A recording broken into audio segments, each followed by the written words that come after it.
Very quick guide on how to link your GoPrep menu to any website.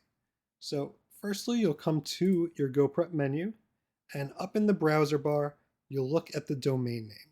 So here I have mymealprep.goprepdemo.com. For you, this will say yourstorename.goprep.com. That domain brings your customers directly to your menu.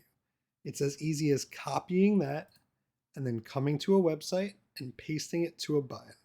Usually an order now, a get started, or a view our menu button is preferred, and when they click that, it simply redirects them to the menu. It's worth mentioning also that this domain can be customized. So for example, if you wanted it to be orders.yourdomain.com and remove GoPrep from it, that is an additional add-on, and you can check out our pricing page to see what the most recent pricing is.